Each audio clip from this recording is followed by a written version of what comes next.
Today, we'll be doing a mind map on plant science. Let's first talk about plant structure, specifically the structures which assist the movement of substances within the plant. As introduced in my mind map on the adaptations of photosynthesis, the vascular bundle makes up the transport system in plants. The vascular bundle firstly consists of xylem tissues, whose vessels is responsible for transporting water from the roots to the rest of the plant.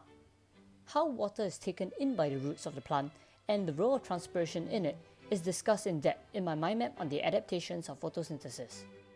However, let's recap a little on transpiration. Transpiration is the loss of water from the plant, primarily through the stomata present on leaves. Therefore, the rate of transpiration is dependent on the size of the stoma, which is regulated by the turgidity of guard cells. This turgidity, in turn, is affected by the presence of light and carbon dioxide in the leaf, which changes the guard cell's internal water potential. This affects the size of stomata. In the event where there is a water shortage in the plant and leaf cells do not have enough water, the plant synthesizes abscisic acid, which overrides the action of guard cells and triggers the closing of stomata. This is to prevent further water loss through the stomata. The importance of transpiration is its generation of transpiration pool, which is a suction force transmitted through xylem vessels. The xylem tissue is made up of dead hollowed out cells, which are joined end to end to form a continuous tube. The large and hollow lumen of xylem cells provides minimal resistance to the passive transport of water, hence aiding the transmission of transpiration pool in it to draw water from the roots of the plant to its leaves. How water moves up the xylem vessels can be explained using the cohesion tension theory. When water evaporates from the leaves, it lowers the water potential and hence pressure there. The difference in water potential between the roots and the leaves causes a suction force called transpiration pool, which pulls water up the xylem via adhesion. Adhesion is an attractive force between the water molecules and the cell walls of the xylem. The strength of adhesion is strong enough to draw water up the xylem and replace water that has been lost. Due to water being a polar molecule, a force of cohesion already exists between water molecules where water molecules naturally pull on each other. Therefore, when transpiration pool is transmitted throughout the plant from the leaves to the roots, adhesion pulls water up as a column. However, when the pressure transmitted in the xylem vessels is too low, it can lead to cavitation, which is when the water column breaks.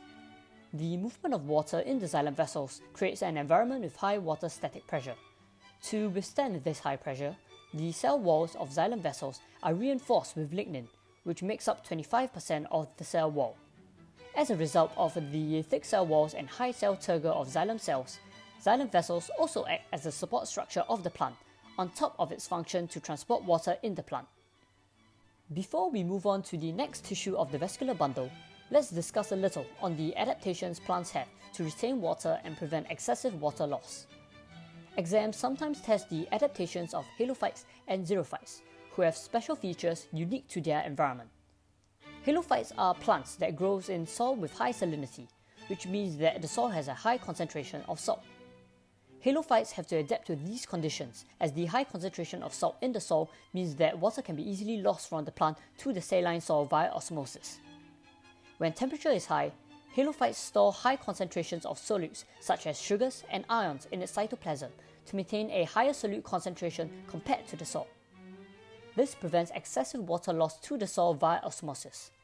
However, these high salt and ion concentrations in the cell can also negatively affect cellular activity.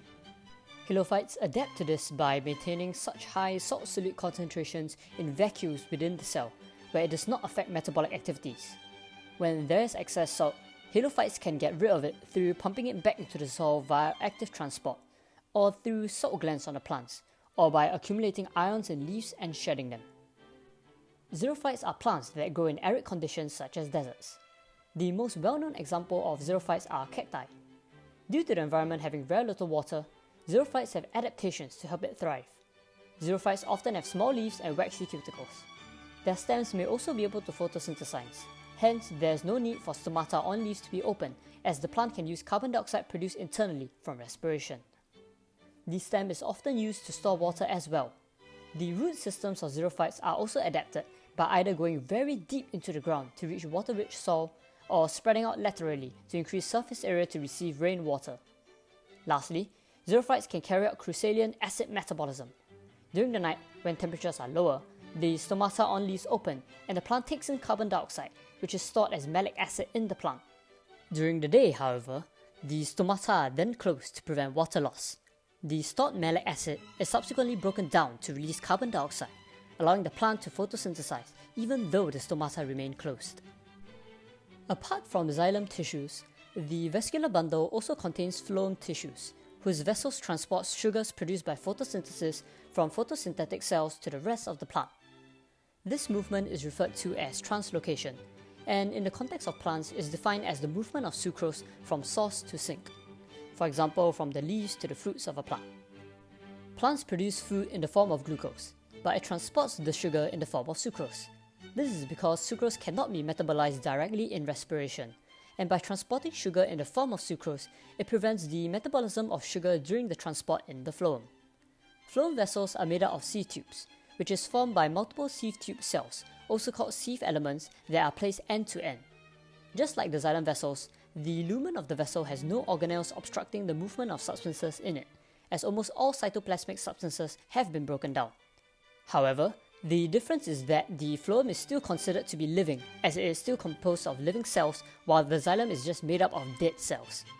Sieve elements are separated by sieve plates, which is also where sieve elements are joined together to form sieve tubes. Sieve plates have plasmodesmata, which connects sieve tubes and allows sap to pass through. Sieve elements being joined end to end in such a manner also provides support to the phloem vessel as a whole. Sieve elements are also associated with companion cells, which are usually located along the length of the sieve tube.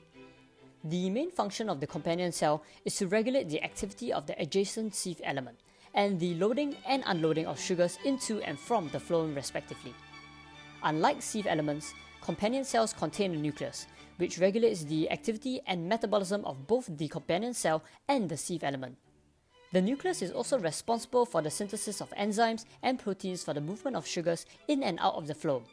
Some features of the companion cell include it having many mitochondria, which allows it to produce a lot of energy for active transport. It also has infoldings to increase the surface area for phloem loading and unloading. Phloem loading is the process in which sugar, produced by photosynthesis, is transported or loaded from photosynthetic sugar-producing cells into the phloem for transport to sinks. Phloem loading occurs via two pathways, the symplastic and apoplastic pathways. The mechanisms for symplastic and apoplastic phloem loading are very similar to that of the symplastic and apoplastic pathways water takes to enter the xylem vessels. You can check this out in my mind map on the adaptations of photosynthesis, as the idea is exactly the same. For symplast loading, sugars produced by mesophyll cells diffuse from cell to cell via plasmodesmata until it diffuses into the phloem vessel. Plasmodesmata are organelles that transverse cell walls of different cells and act as channels between them.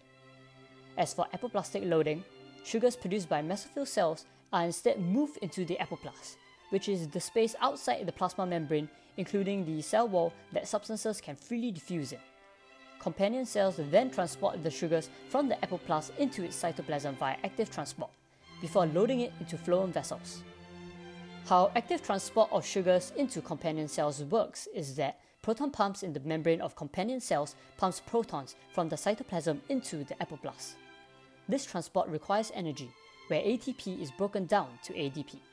However, the movement of protons into the apoplast gives the energy needed for the transport of sugars into the companion cell, as the buildup of proton concentration in the apoplast is essential for co-transport of itself and the sugar into the companion cell.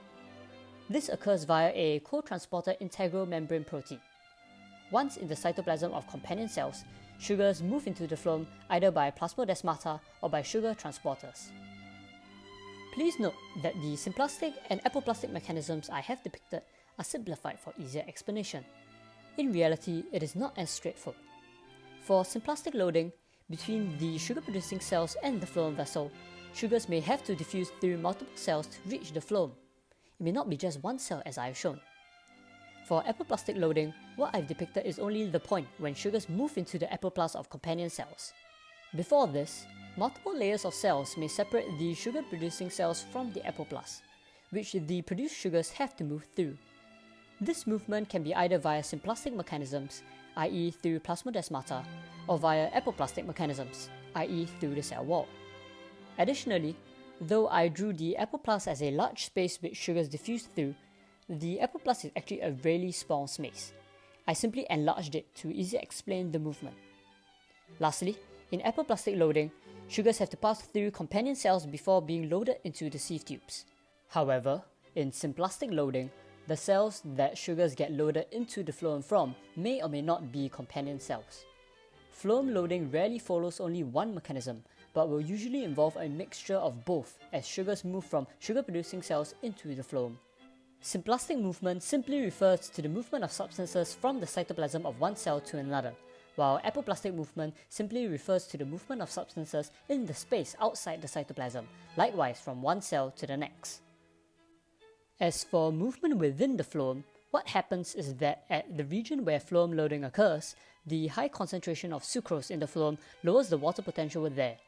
Water from xylem vessels just next to the phloem vessels enter the phloem via osmosis. At the sinks, which is where sucrose is transported to be either used or stored, phloem unloading occurs, which lowers the sucrose concentration in that region of the phloem. This in turn causes water to re-enter the xylem vessels via osmosis. The movement of substances in and out of the phloem at sugar sources and sinks respectively creates two distinct regions of high positive pressure and low negative pressure. A hydrostatic pressure gradient is established between these 2 points, which forces the movement of sap in the phloem. Therefore, this is how translocation occurs to move sugars produced by photosynthesis from photosynthetic parts of the plant to the rest of the plant. In my mind map on the adaptations of photosynthesis, I introduced meristem cells, which are found in cambium. Cambium tissue exists between xylem and phloem tissues, and is the last tissue that makes up the vascular bundle. There are cambia not within the vascular bundle. However, the vascular cambium is the only one you will need to know. When it comes to plant growth, meristems are the key as they contain meristematic cells, which are undifferentiated cells capable of cell division and specialization. There are 3 types of meristems. The vascular cambium is a lateral meristem, which is in charge of secondary growth. For this reason, it is sometimes referred to as a secondary meristem. The meristem cells of vascular cambium actively divide to form phloem or xylem cells. This allows for the growth and development of the phloem and xylem structures. For example, the development of the xylem by cambium causes the walls of the xylem and hence the stems of the plant to become thicker. This has the benefit of strengthening the entire plant's structure, aiding photosynthesis and primary growth. Therefore, lateral meristems can be generally described to help grow wider stems for plant support. Primary growth is the responsibility of apical meristems, which is usually found at leaf, shoot, and root tips. The last meristem is intercalary meristem. It is not covered in the syllabus, but it is good to know. Intercalary meristem are meristem tissues that develop between regions of mature or permanent tissues. This simply means that these regions have already been developed, and the function of intercalary meristems is to further this growth. An example of this is intercalary meristems being present at the nodes of bamboo, which allows for stem elongation. Alright, we now know what causes plants to grow. However, how do plants know how and where to grow? For example, how does a plant know to grow towards light? Plants do this by tropism, where it grows in a particular direction or orientation in response to an external stimulus. There are many forms of tropism, however we will be discussing 2 which are significant to plant growth. The first is phototropism, which is the orientation of a plant in response to light. This is how leaves turn to face the sun. When light falls on leaves, phototropins present in the leaves absorb certain wavelengths of light. This causes a conformational change in the plant, which stimulates the transcription of pin-3 glycoproteins. Pin-3 proteins transports auxins to the regions away from the source of light, causing the region where auxins accumulate to grow faster compared to the other side. The effect of this is the plant bending and growing towards the source of light, as one side grows more than the other. Auxins are a group of plant hormones, with the most abundant one being indole-3 acetic acid, also referred to as IAA hormone. They influence the growth of cells through gene expression, where they move protons into the cell walls of cells in the region where they accumulate. At the same time, expansin enzymes loosen the cellulose fibers of those cells, allowing for cell expansion. Therefore, when protons are moved back into the cytoplasm, the water potential in the cell suddenly decreases, and water begins entering via osmosis. The movement of water into the cells increases the turgor pressure within the cell, and due to the effect of expansin, the cells where this occurs grows larger. In the absence of light, plants can grow by gravitropism, where the plant grows according to gravity. This is how shoots grow upwards from seeds, even though they may be buried in soil. The process of gravitropism can also be seen in roots growing deeper into soil. What happens is that due to gravity, statoliths, which is an organelle in root cells, accumulate at the bottom of roots. This causes a distribution of pin3 proteins there, and as a result, a buildup of auxin hormones at the bottom. At high concentrations of auxin, root elongation and growth are actually hindered. Therefore, due to the action of gravity, the top parts of root cells grow faster than the bottom parts, naturally causing roots to grow downwards as shown. Lastly, we move on to germination. This is a simplified cross-section of a seed. A seed is covered by a seed coat, also called a testa, and mainly consists of cotyledon, which contains food stores, usually in the form of starch. This is to provide the necessary sugars for germination and plant growth before the seedling is able to carry out photosynthesis. Germination begins with water, which enters a hole in the seed called a micropyle. What water does is that it firstly washes away abscisic acid, which acts as a regulator to prevent germination. In the absence of abscisic acid, water that enters the seed subsequently activates gibberellins, which are plant hormones that regulate certain developmental processes in plants. Activated gibberellins synthesize amylase enzyme, which begins breaking down the starch food reserves to maltose. Once broken down into maltose, maltose is absorbed into the embryo root, also called the radicle, and the embryo shoot, also called the plumule. Here, maltose is further hydrolyzed into glucose, which is necessary for respiration. This allows the root and the shoot to begin growing as the seed germinates. Whenever you talk about germination, the three factors of water, air, and warmth will pop up. These three factors are all incorporated into the germination process I just described. Water is necessary for the washing away of the germination inhibitor abscisic acid and the hydration of the seed, which activates gibberellins. Oxygen in air is necessary for respiration so that the seed can begin sprouting. And warmth is needed for all the enzymatic activities that takes place in this process, such as the breakdown of starch to maltose. This brings me to the end of my mind map on plant science. Hope you find it useful and have a good day.